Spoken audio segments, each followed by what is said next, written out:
Bonjour à tous, j'espère qu'on s'est mis de bon côté. Donc, je me présente Marc Marchal, responsable du channel pour tous nos partenaires Nice CX1. Et Thibaut. Enchanté, j'aimerais juste savoir comment on passe les slides.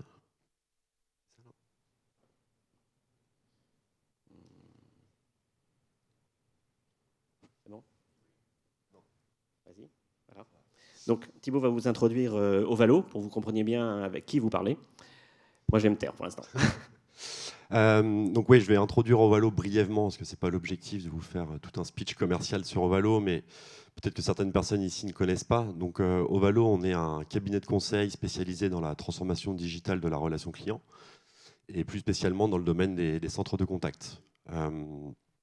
Aujourd'hui, nous, chez Ovalo, on a une approche, on accompagne nos clients sur toute la chaîne de valeur des projets, donc en amont, sur du conseil, de l'audit, de la conduite de changement.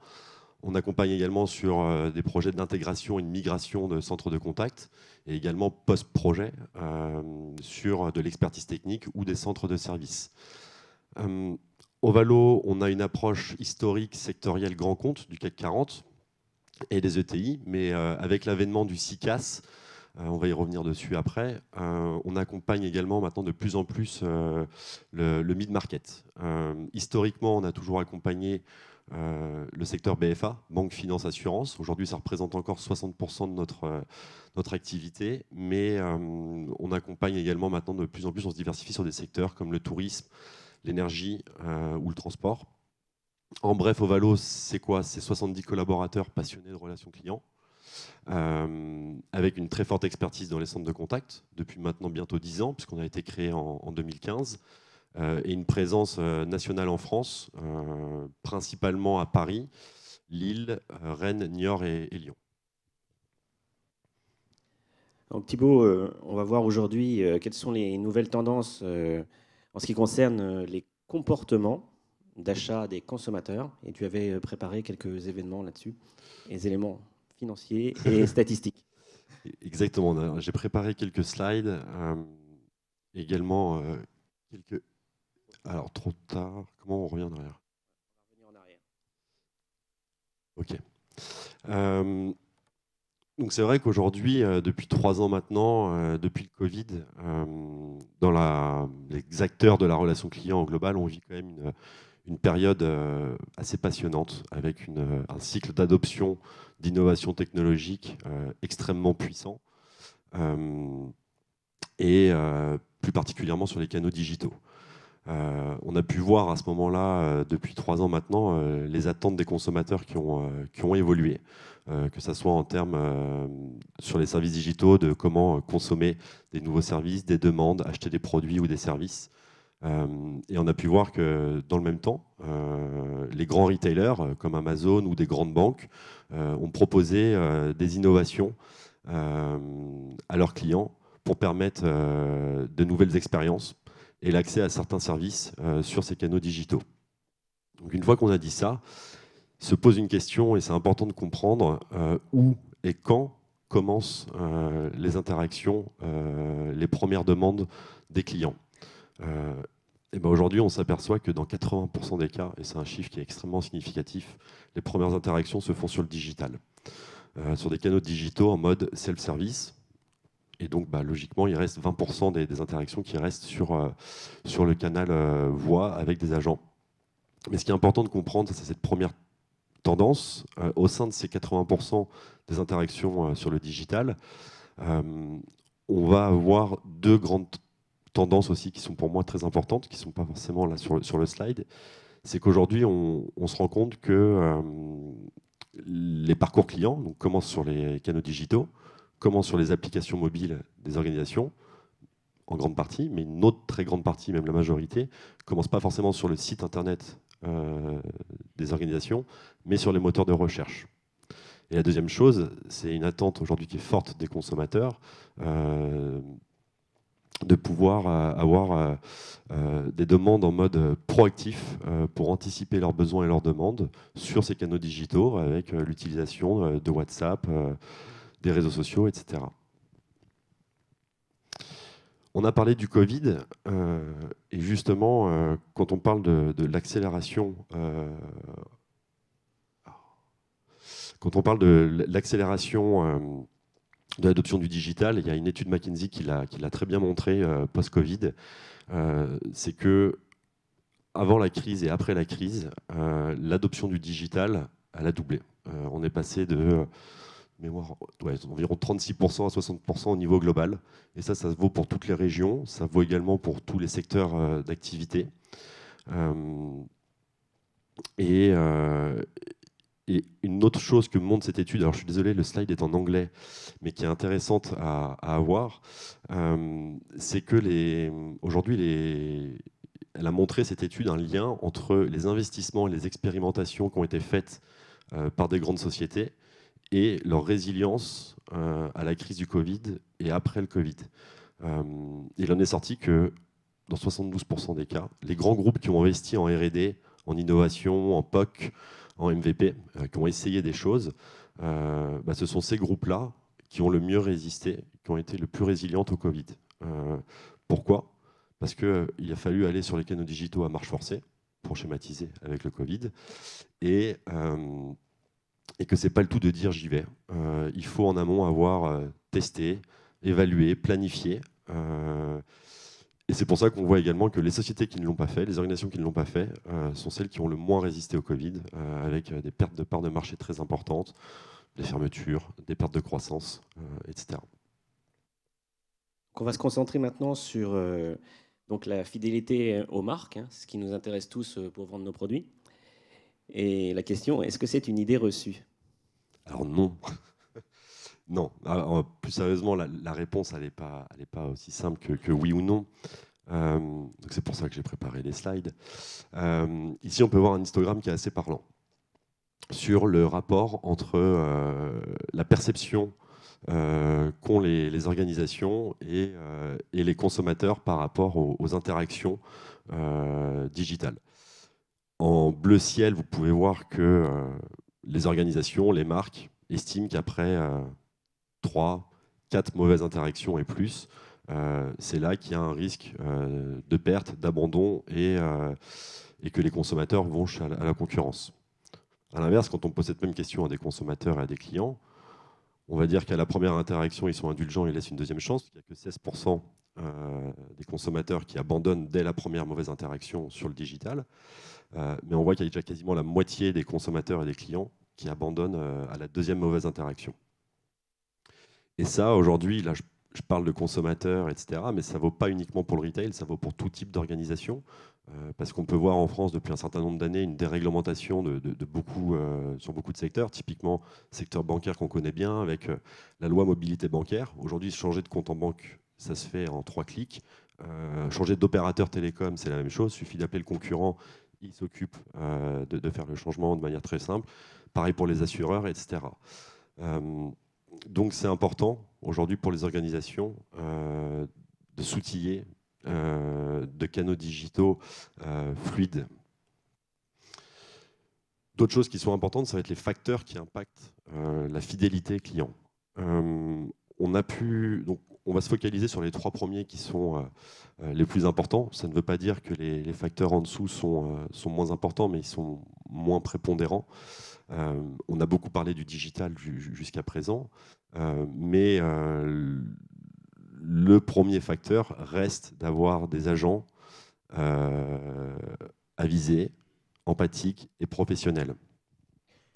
Et là, ce qu'on va pouvoir mettre en avant et en lumière, c'est qu'aujourd'hui, les modes de consommation, les modes de gestion administrative, etc., ils ont quand même bien évolué.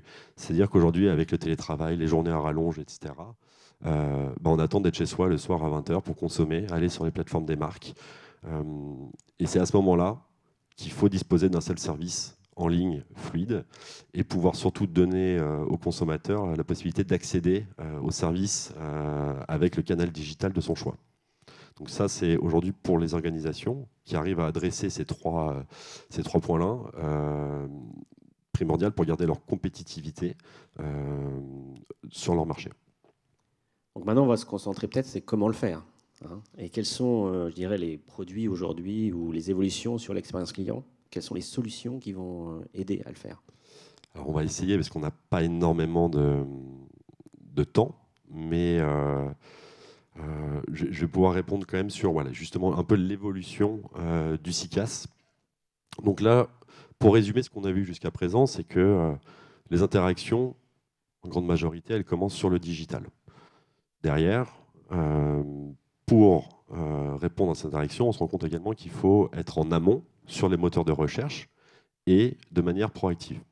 Et on a également pu voir que des mauvaises interactions sur le digital, avec des irritants, c'est destructeur pour la fidélité d'une marque.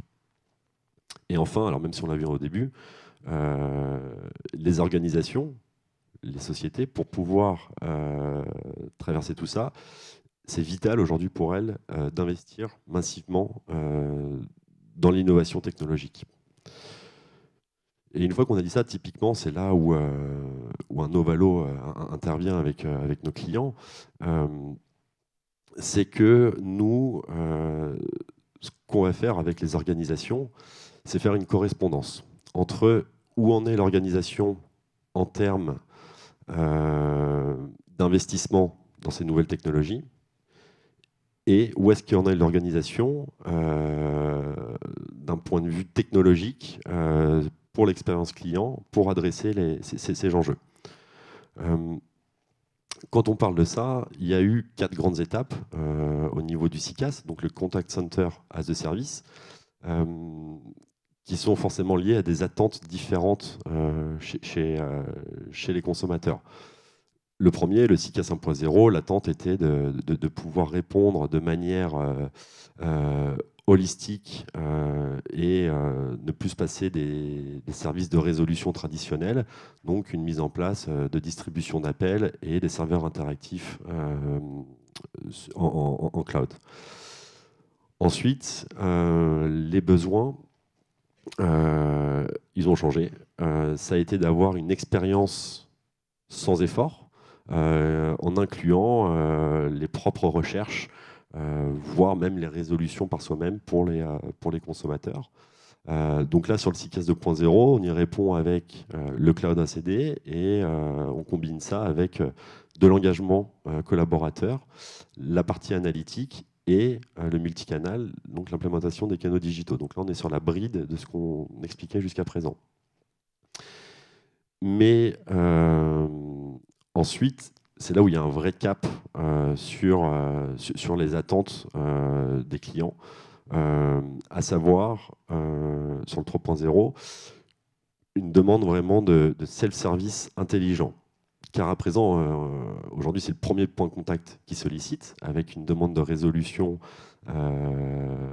rapide et efficace au premier contact. Et donc c'est pour ça qu'il a fallu implémenter de l'intelligence artificielle au sein des self-services. Également, les clients, les consommateurs, on a pu le voir, ont commencé à faire leurs recherches.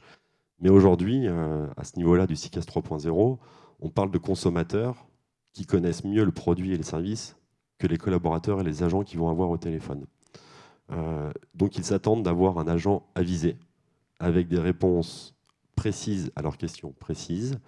Et donc pour ça, c'est là où on a implémenté les guidages agents et également l'intégration dans les SI des centres de contact as a service avec des outils comme le CRM et les outils tierces des organisations. Et enfin, quand on parle derrière de CICAS, la prochaine évolution, et ça on en a parlé par rapport aux différentes attentes qu'on a pu voir, ça va être que les clients vont être prêts aujourd'hui à donner de l'information, mais en échange de ça, ils vont s'attendre que les organisations proposent une expérience client sur mesure et personnalisée. C'est pour ça qu'il va falloir, en termes de réponse à ça, engager sur les premiers points d'entrée digitaux, donc en amont, sur les moteurs de recherche. Il va falloir faire de la proactive communication, donc des notifications proactives, on en a parlé, via et également un dialogue conversationnel pour anticiper les demandes, anticiper des événements, anticiper des besoins, anticiper des incidents, des grèves ou autres, J'ai un petit exemple là-dessus. À la suite du décès d'Élisabeth II, le Premier ministre a décrété la veille pour le lendemain un jour de deuil national qui était férié.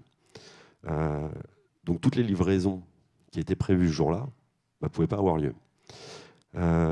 Concrètement, les organisations qui n'étaient pas du tout équipées de SICAS, elles n'ont pas livré, elles n'ont pas prévenu leurs clients, et ça a créé énormément de frustration. Derrière, il y a d'autres organisations qui ont pu, via une campagne, prévenir la livraison est annulée. Ça crée quand même de la frustration. Alors, pas côté collaborateur, pas chez les livreurs, mais côté client. Quand on parle de dialogue conversationnel, c'est il y a tel événement qui s'est passé, on ne va pas pouvoir livrer.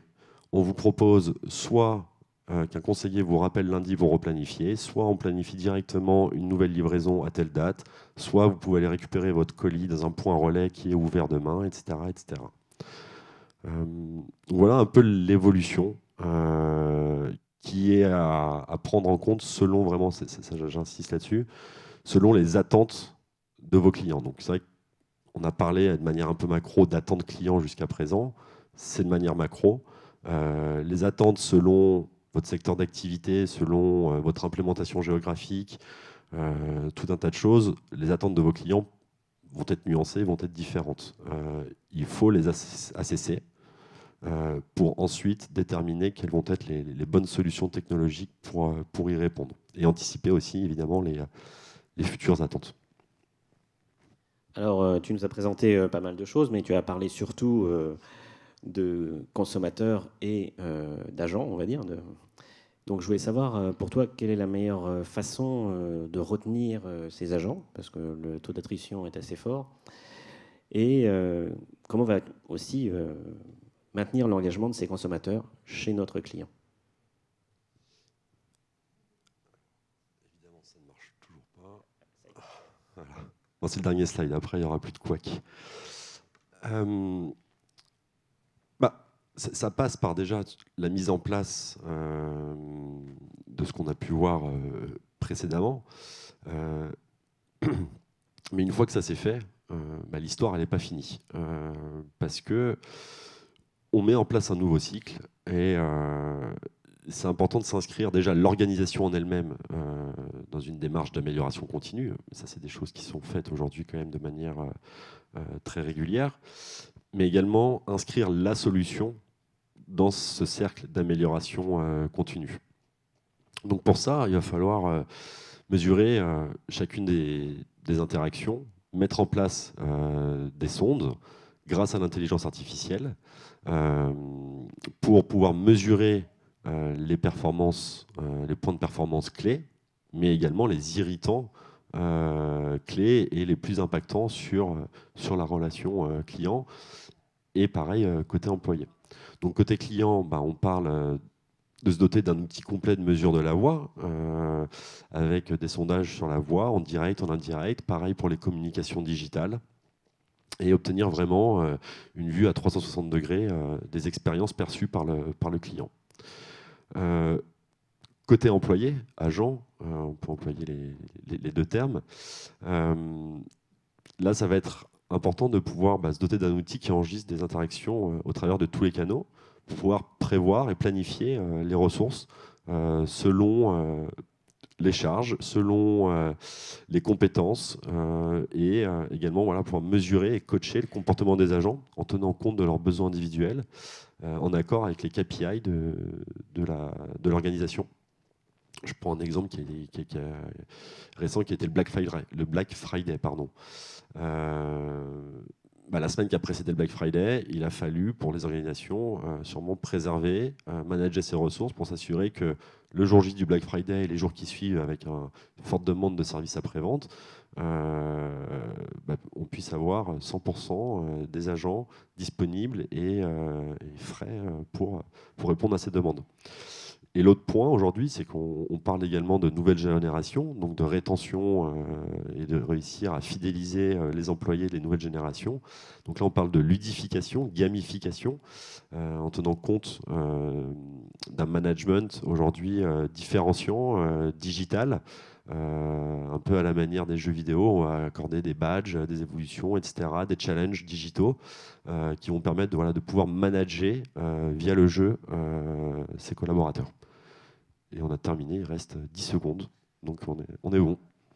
Et alors malheureusement, on n'aura pas le temps de répondre à des questions potentielles. Néanmoins, On a mis vos coordonnées. Si vous voulez nous joindre, n'hésitez pas. Et sinon, on sera aussi dehors après, si vous avez des questions. Merci. Merci.